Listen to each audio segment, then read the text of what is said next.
First question ko is, I think follow up to doon sa ano, kasi nasagot mo na to sa doon sa isang music show. Pero fast forward for October 2025 is, nag-meet na ba kayo ni Queenie Mercado doon sa yung star ng Kalangitan music video niyo? Ni Queenie. Yeah, nag-meet kami ni Queenie nung sinushoot yung music video ng Kalangitan. Okay. But parang hindi namin Apart from that, casual meet. wala pa kaming yung tao sa tao na meet.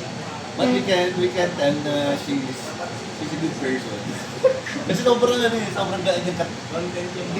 here's the thing. Pag gumagawa kami ng something like big projects, like MV, gano'n. We don't,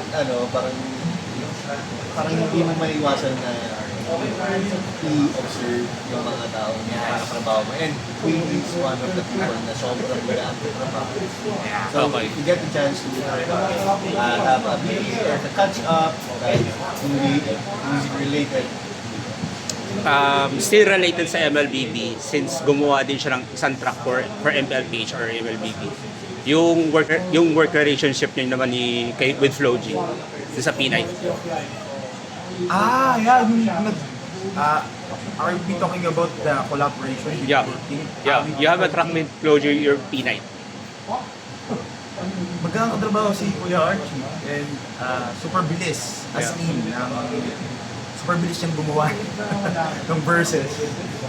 Parang hindi siya inabot ng araw kasi we remember na yung song the PNYT.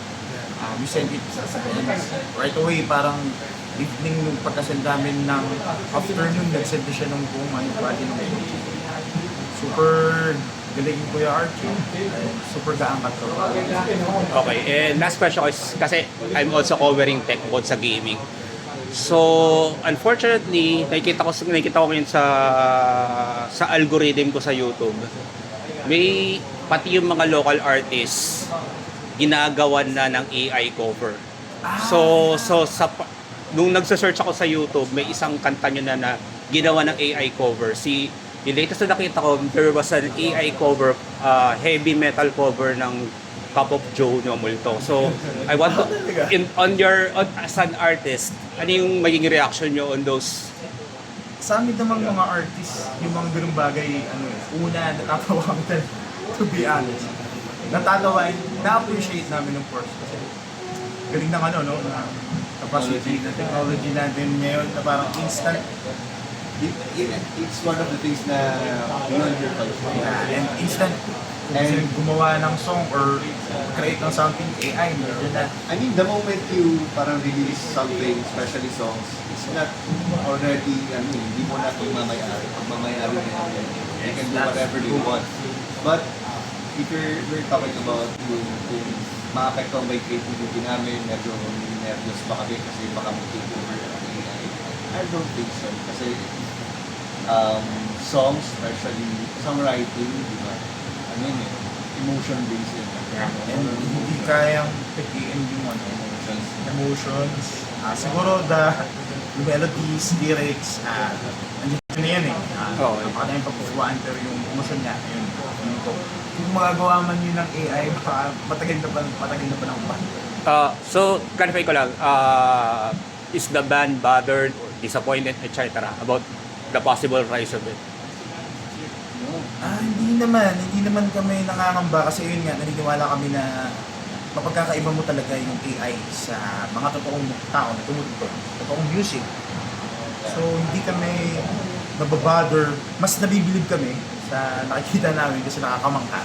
Instant, kahit na gumawa ng ganyan-ganyan. But if matatakot kami as an artist na papalitan kami ng AI, parang hindi na.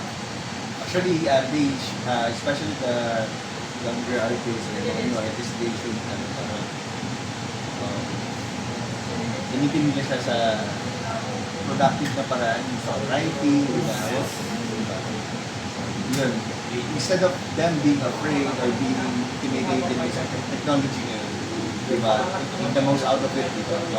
Kailangan mo matalino. Siguro, kailangan mo sumabay sa mga Ibayan. Siguro mas maraming music, mas masaya. Yes. Doon din kami naniniwala. Mas maraming music, Yeah. mas masaya. Yeah. Basta na sila ng labas. At the end of the day, creating music is endless. Hindi natin alam. Diba? Ano yun eh, kanya-kanyang cheat, ano yan, cheat code. Diba? But yun nga, ang bottom end dito, hindi mo mapepeke yung emotions eh. Yeah. Ayun. Sige, thank you po. Thank you. Thank you so